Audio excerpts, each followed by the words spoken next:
빌레몬서 1장 1절에서 14절까지 말씀입니다. 빌레몬서 1장 1절에서 14절까지 말씀, 제가 말씀을 봉독하겠습니다. 그리스도 예수를 위하여 갇힌 자 된 바울과 및 형제 디모데는 우리의 사랑을 받는 자요 동역자인 빌레몬과 자매 아비아와 우리와 함께 병사된 아키포와 내 집에 있는 교회에 편지하노니, 하나님 우리 아버지와 주 예수 그리스도로부터 은혜와 평강이 너희에게 있을지어다. 내가 항상 내 하나님께 감사하고 기도할 때에 너를 말함은 주 예수와 및 모든 성도에 대한 내 사랑과 믿음이 있음을 들음이니, 이로써 내 믿음의 교제가 우리 가운데 있는 선을 알게 하고 그리스도께 이르도록 역사하느니라. 형제여, 성도들의 마음이 너로 말미암아 평안함을 얻었으니 내가 너의 사랑으로 많은 기쁨과 위로를 받았노라. 이러므로 내가 그리스도 안에서 아주 담대하게 내게 마땅한 일로 명할 수도 있으나 도리어 사랑으로서 간구하노라. 나이가 많은 나 바울은 지금 또 예수 그리스도를 위하여 갇힌 자 되어 갇힌 중에서 낳은 아들 오네시모를 위하여 내게 간구하노라. 그가 전에는 내게 무익하였으나 이제는 나와 내게 유익함으로 내게 그를 돌려보내노니, 그는 내 신복이라.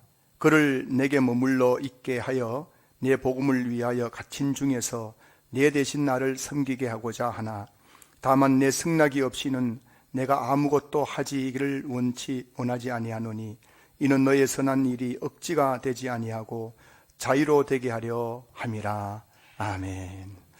할렐루야. 반갑습니다. 우리 서로 인사 좀 나누시겠습니다. 반갑습니다. 사랑합니다. 축복합니다.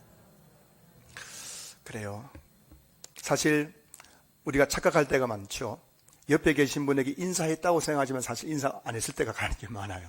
그래서 옆에 계신 분들이 아니 내 옆에 앉아놓고 인사도 안 하고 갔다 해서 굉장히 좀 불쾌하게 생각할 때가 굉장히 많습니다. 섭섭할 때가 많아요. 그래서 여러분들이 늘 예배 때 올 때마다 위로는 하나님께, 옆으로는 성도들에게 늘 사랑과 또 공의로서 인사 나누고 또 그러하는 우리 모든 성도들 되었으면 좋겠어요. 여러분 교회 오시니까 좋으시죠?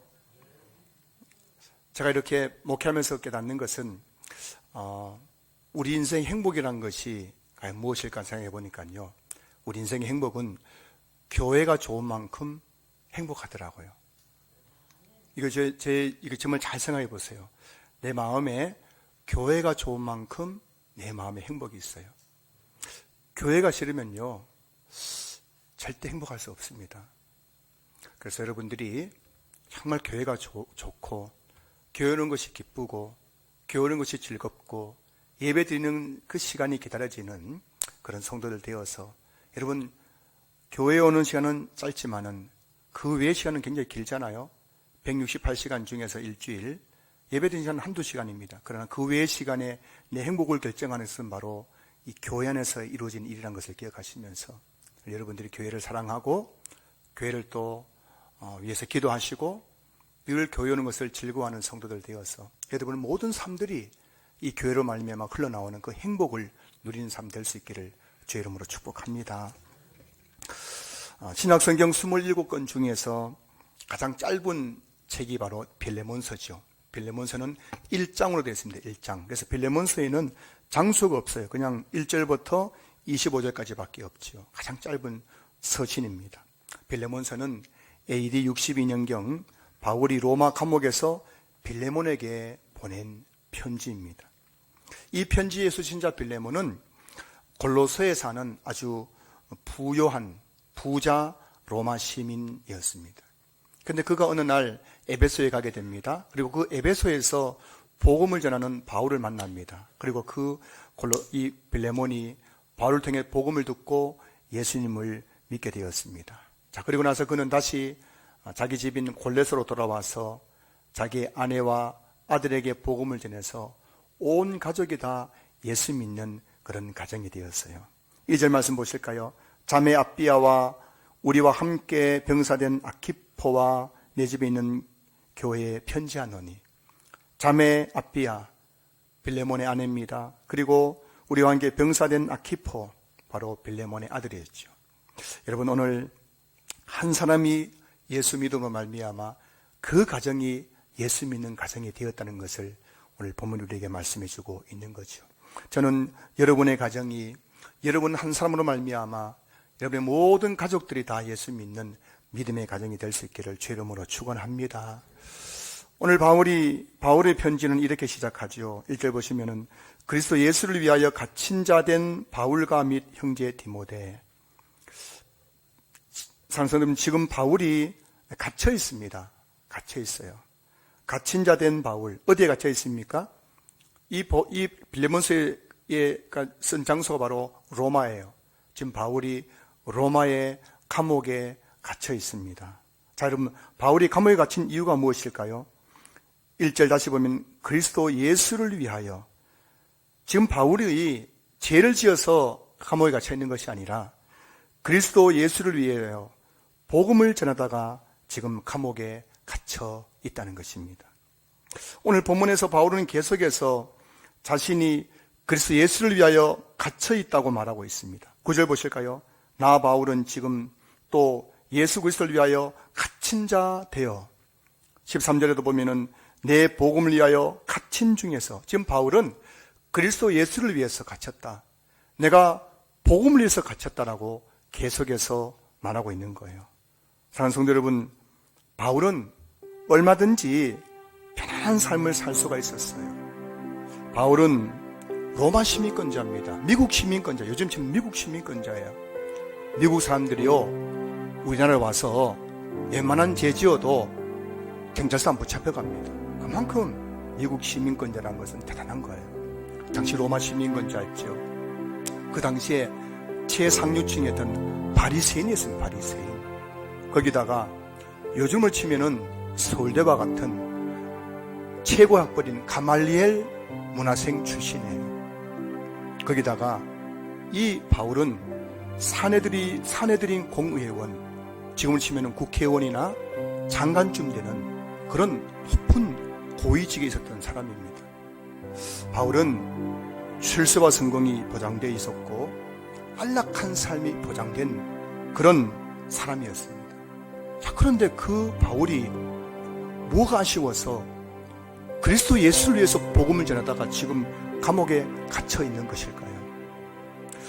저는 지난 19일 서울 양화진 선교사 모원을 관람하면서 참 많은 것을 생각하게 되었어요. 그곳에는 서울 양화진 선교사 모원에는 90명의 선교사들의 무덤과 그 가족 55명의 무덤이 거기에 묻혀 있어요. 그곳에 묻혀 있는 선교사님들은 20대 젊은 나이에 정든 고향을 떠나서 미지의 세계, 아무도 알지 못한 조선 땅에 복음을 전하기 위해서 왔습니다. 그들 중에는 의대 출신자가 굉장히 많아요. 의대 수석 졸업자도 있습니다. 그들 중에는 명문대를 졸업하고 출세와 미래가 보장된 그 안락한 삶을 포기하고 이 조선 땅에 왔던 분들도 많습니다.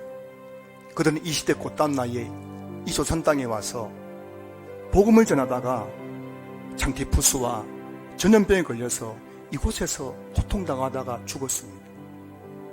그 자녀들 중에는 여러분, 이 땅에서 태어나가지고 얼마 지나지 않아서 전염병으로 죽거나 어린 나이에 부모를 따라 이 땅에 와서 조선 땅에 와서 그 어린 나이에 여러 가지 그 풍토병 때문에 죽어야 했던 그 자녀들도 굉장히 많아요. 자, 여러분, 왜 그들이 그런 희생과 헌신을 했던 것일까요? 내 너를 위하여 몸버려 피우려 내 죄를 속하여 살 길을 주었다. 널 위해 몸을 주건만 너 주느냐.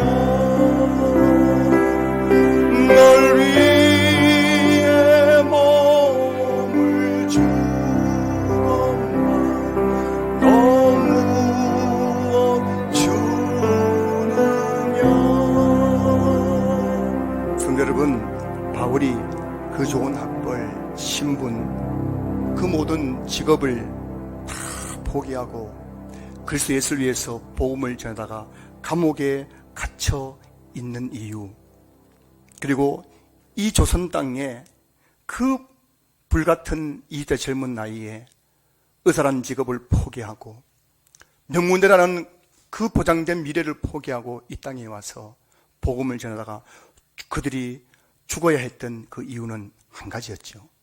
그것은 바로 주님이 그들을 위해서 먼저 몸버려 피 흘려 죽으셨기 때문입니다.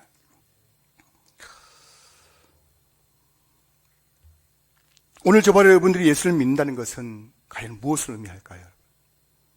여러분에게 예수 믿는다는 것은 어떤 의미입니까? 많은 성도님들이 예수 믿는 것을 과거형으로 생각하죠. 내가 언제 예수님 믿고 죄에서 구원받았습니다. 예수 믿는 것을 과거형으로 바라보는 분들이 많아요. 그러나 이건 성경이 말하고 있는 예수 믿는다는 것은 바로 현재예요, 현재요. 내가 예수님이 날 위해 몸버려 피 흘려 죽으셔서 내가 죄에서 구원받았기 때문에, 그래서 지금 내가 그리스도 예수를 위해서 무엇을 하고 있느냐, 이게 바로 예수 믿는다는 참된 의미인 거예요.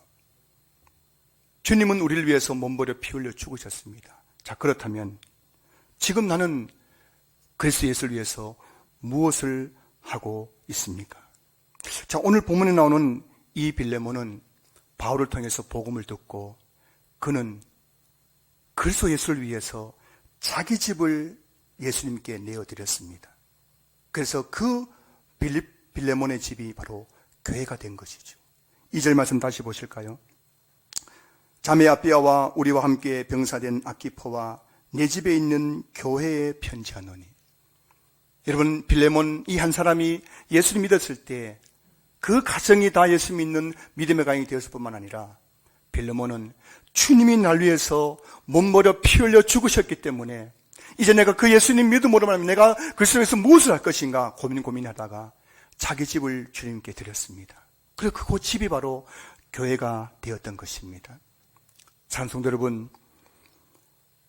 널 위해 몸을 주건만 너 무엇 주느냐?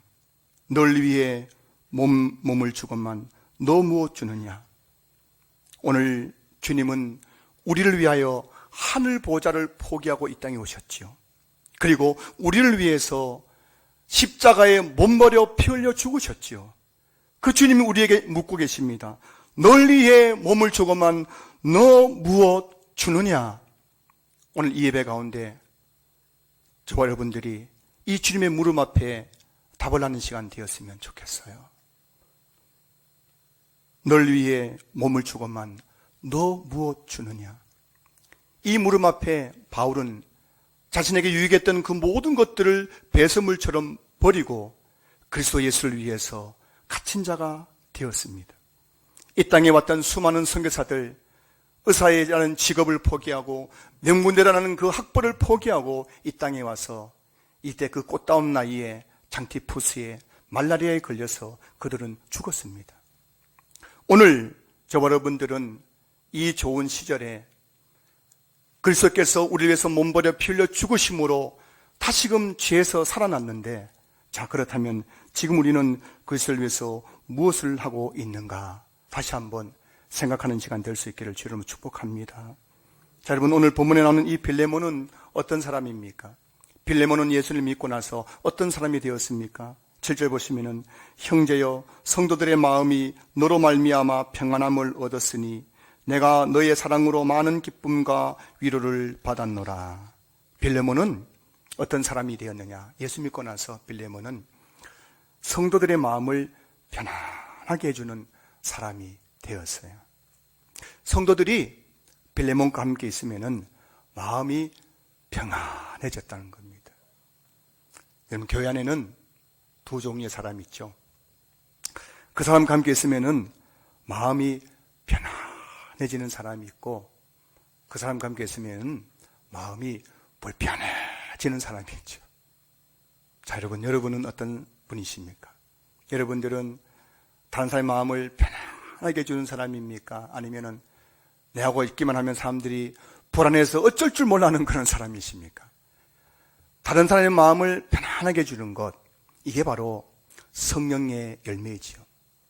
성령의 9가지 열매를 보면은 사랑과 희락과 화평이 바로 평화예요. 평안이죠. 여러분, 그 사람이 아무리 교회에서 많은 일을 하더라도 그 사람이 누군가 함께 있으면 다른 사람을 불편하게 하는 사람은 그 사람은 아직도 미성숙한 사람이에요. 믿음의 영적 어린아이인 것입니다.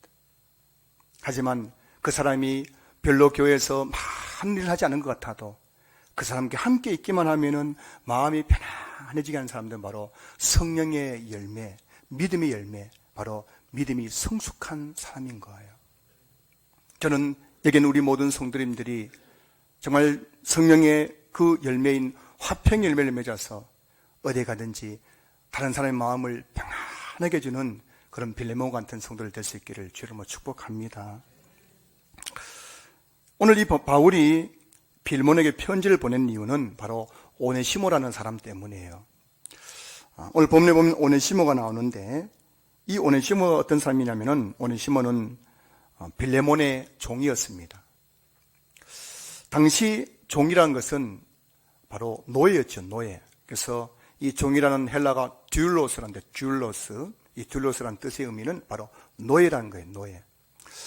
여러분, 당시 노예들, 종들은 사람으로의 인격적 취급받는 것이 아니라 재산의 그 대상이었죠. 그래서 종들은 사고 팔았지 않습니까? 그리고 주인들이 그 종의 생사 여탈권을 가지고 있었습니다. 주인들이 그 종을 죽일 수도 있었던 거예요. 이게 바로 그 당시에 종이라는 신분이었죠. 자, 그런데 이 오늘 본문에 나오지 않지만은 빌레몬의 종이었던 오네시모가 어느 날 주인 빌레몬의 물건을 훔쳐서 도망을 가버렸다는 겁니다. 그래서 이 빌레몬에게 큰 재산적 손해를 끼쳤다는 겁니다. 자, 그런데 그렇게 주인의 물건을 훔쳐 도망갔던 이 오네시모가 로마로 간 거예요.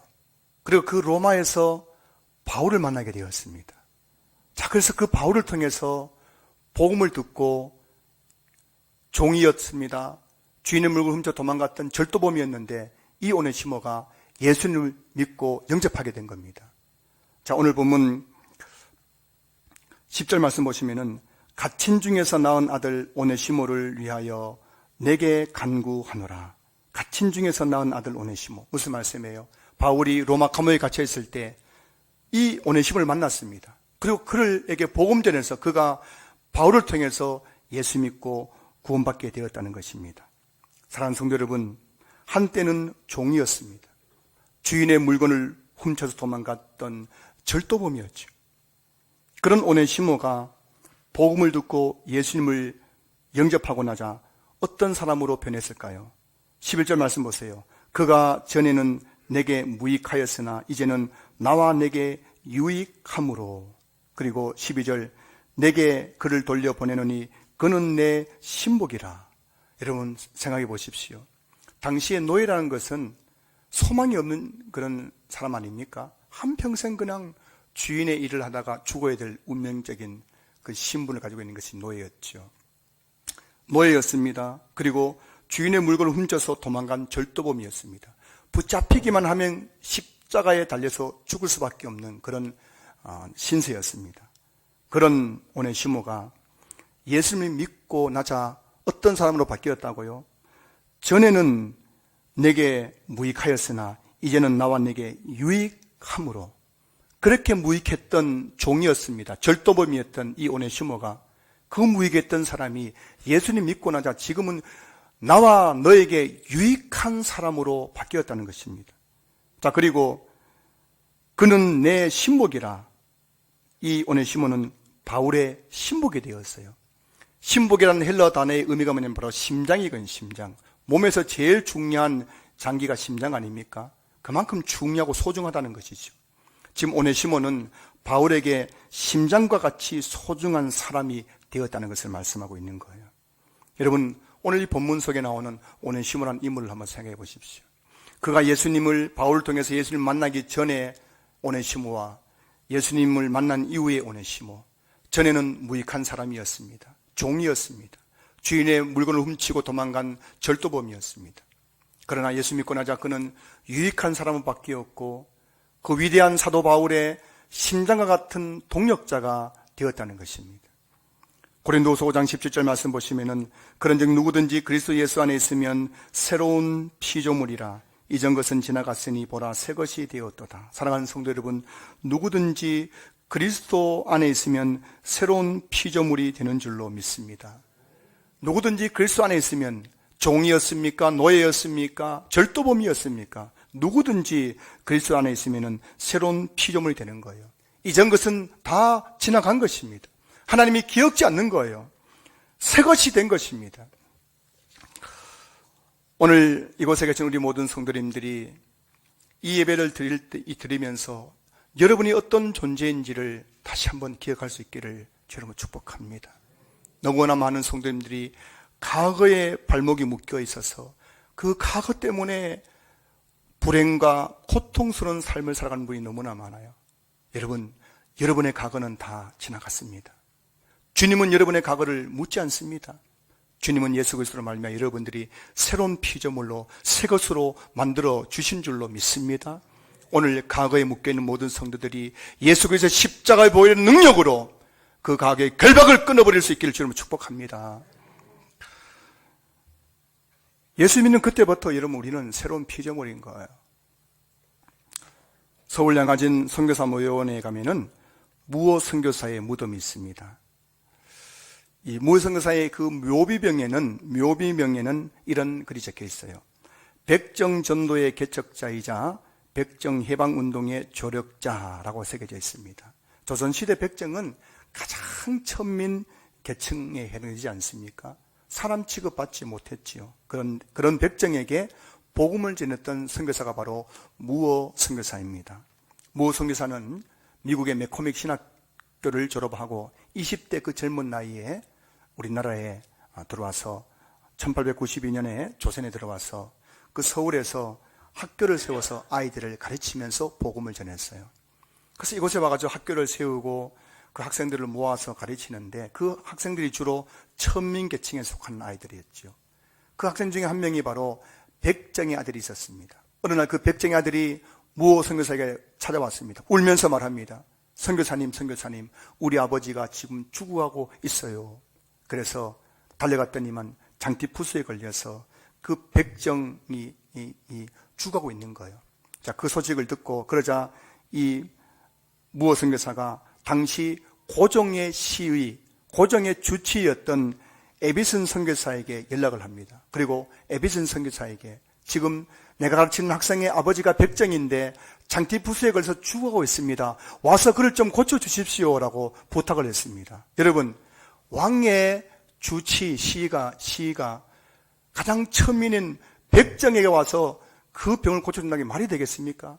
그런데 에비슨 선교사가 그 말을 듣고 쏜살같이 달려와서 그 백정의 장티푸스를 고쳐줍니다. 그래서 고침받은 백정이 바로 박성춘이라는 사람이었습니다. 천민으로 천대받던 백정을 왕의 주치가 직접 와서 고쳐주는 것, 이게 바로 기독교인 줄로 믿습니다.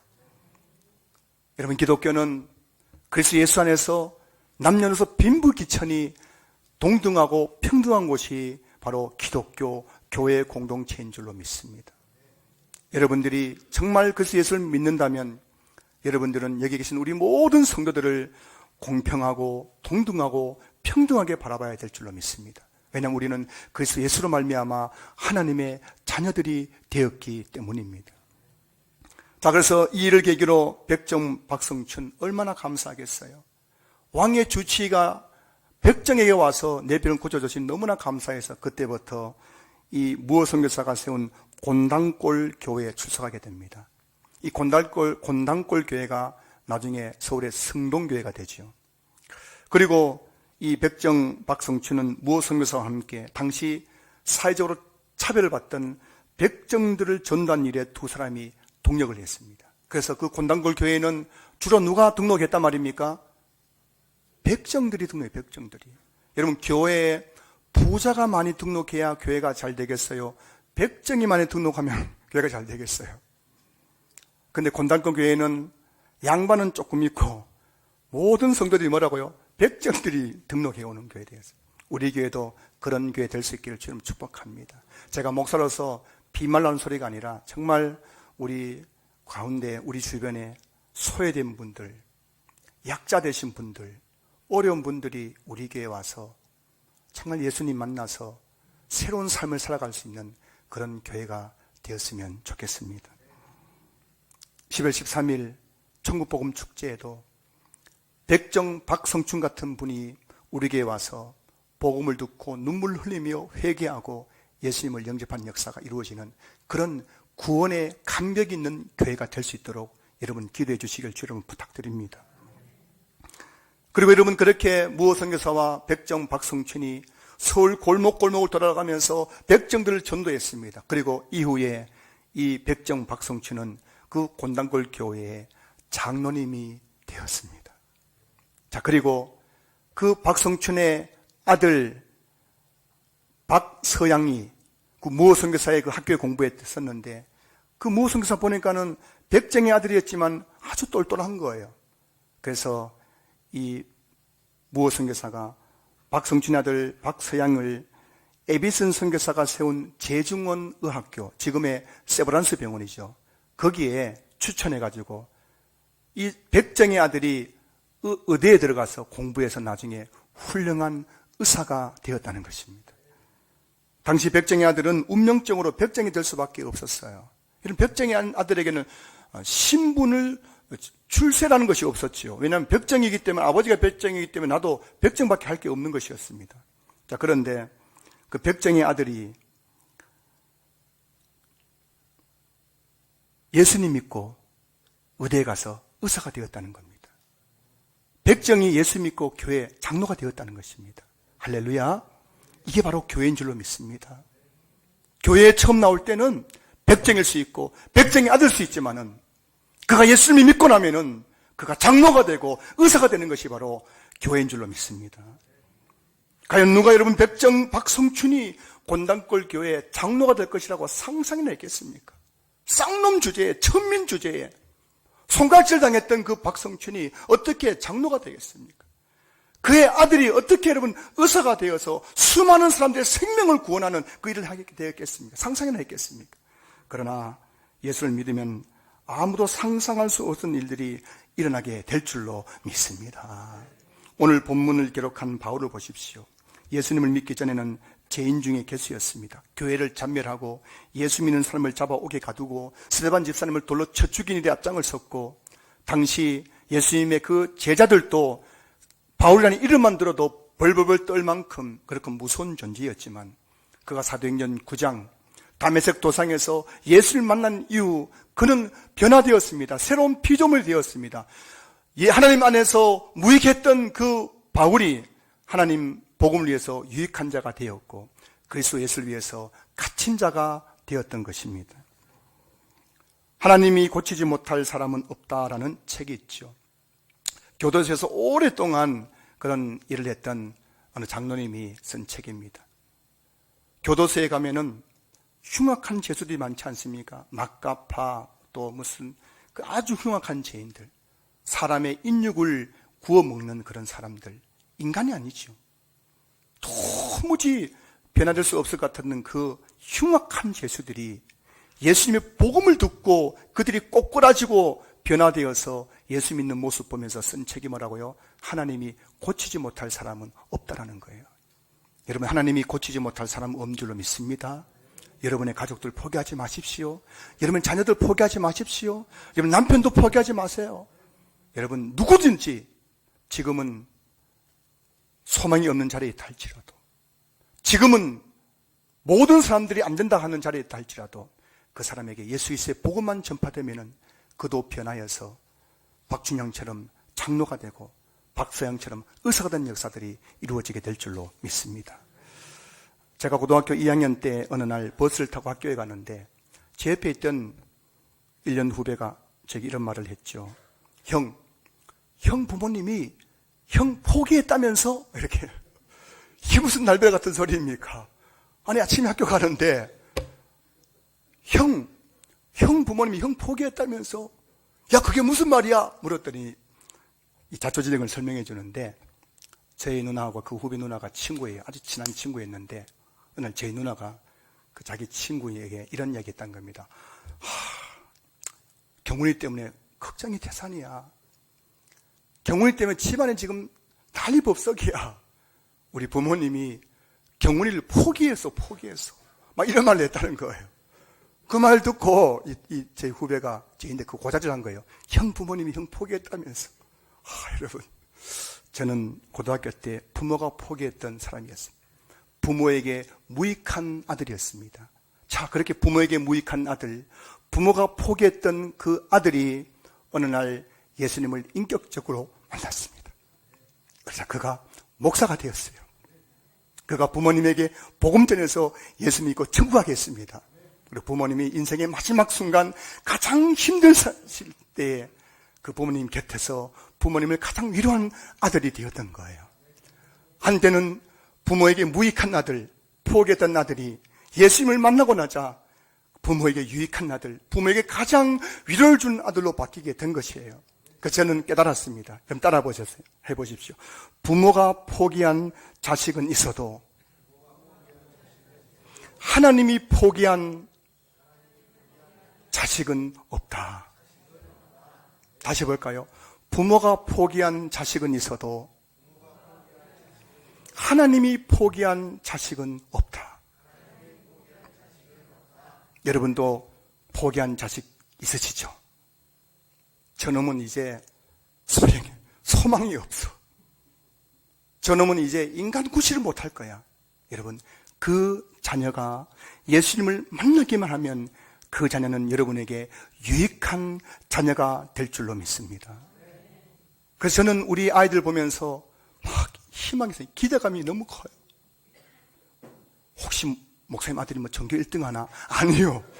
그 공부를 보고 하는 게 아니라, 여러분, 부모가 포기한 아들이 목사가 되어서 부모 영혼을 구원했다면, 목사의 아들이 예수님 만나기만 한다면 우리 아이들이 얼마나 위대한 일을 하겠습니까? 그 여러분, 저는 우리 아이들 보면서 인간적으로 바라보면은 한숨이 나올 때 있지만은 그들 안에 계신 예수님 바라볼 때마다 마음의 희망, 나도 모르는 뭔가 위대한 하나님의 꿈들을 보는 것 같아요. 그래서 저는 우리 성도님들 대할 때마다 성도님들 지금 모습 절대 보지 않습니다. 어떤 분이 와서 이런 말 저런 말을 합니다. 목사님, 누구는 이렇고 저는 저렇고요. 저는 그 말 때문에 여러분들을 판단한 적이 한 번도 없습니다. 왜냐하면 여러분이 지금은 어떤 모습으로 우리에게 오셨든지, 여러분이 이곳에서 예수님을 만난다면 여러분도 위대한 하나님의 일꾼들이 될 수 있기 때문인 줄로 믿습니다. 저는 우리 신앙교회 모든 성도님들이 이번 11월 13일 천국복음 축제를 앞두고 정말 여러분들의 가족들을 향한 거룩한 구령의 열정을 가졌으면 좋겠어요. 안 된다, 불가능하다 하지 마시고 여러분들의 불신 가족을 위해서 다시 기도하고 다시 그들을 주님께로 강청해서 인도할 수 있기를 소망합니다. 누구든지 예수님을 만나게만 하면 그의 인생은 완전히 바뀌는 거예요. 여러분의 미래가 어떻게 될지 모르는 거예요. 지금은 가난하고 지금은 병이고 지금은 별볼로 없어도 여러분 이곳에서 예수님을 진짜 인격적으로 만나면 여러분의 인생은 놀라운 일이 난다는 사실을 믿을 수 있기를 주로 축복합니다. 말씀을 마무리하겠습니다. 내 너를 위하여 몸버려 피 흘려 내 죄를 속하여 살 길을 주었다. 여러분, 주님은 하늘 보좌를 포기하고 우리를 위해서 이 땅에 오셨지요. 그리고 그 주님은 몸버려 피 흘려 우리를 위해서 십자가에 달려 죽으셨지요. 자, 그렇다면 널 위해 몸을 주고만 너 무엇 주느냐? 사랑하는 성도 여러분, 한때는 저와 여러분 모두 하나님에 대해서 무익한 자들이었습니다. 그러나 그 주님이 우리를 위해서 몸버려 피 흘려 죽으심으로 저와 여러분들은 다시 살아났습니다. 왜 주님이 저와 여러분들 위해서 몸버려 피 흘렸다고 생각하십니까? 여러분, 우리 인생의 목표는, 여러분과 저의 인생의 목표는 저 푸른 초원 위에 그림 같은 집을 짓고 한평생 안락한 삶을 사는 것이 우리 인생의 목표가 아닌 거예요. 그것은 예수 믿기 전에 우리 인생의 목표였습니다. 주님이 날 위해 몸버려 피 흘려 죽으신 이유는 이제 저와 여러분들의 삶, 그리스도 예수를 위해서 사는 삶을 살라고 우리를 구원해 주신 줄로 믿습니다. 여러분 중에 지금 또 마음속에 저 푸른 초원 위에 그림 같은 집을 짓고 한평생 사랑하는 님과 함께 살리라는 꿈을 가지고 살아가신 분이 계시다면 이 시간 그 꿈을 포기하십시오. 그리고 여러분의 마음속에 유일한 꿈이 나는 이제 그리스도 예수를 위해서 살기도 하고 죽기도 하겠노라고 결단할 수 있기를 주님으로 축복합니다. 그래서 이곳에 있는 우리 모든 성도님들이 예수 믿기 전에는 하나님 안에서 무익한 자들이었지만 이제 예수 믿은 이후에 그리스도 예수를 위해서 유익한 삶을 살아가는 성도들 다 될 수 있기를 주의 이름으로 축원합니다. 축원합니다. 축원합니다.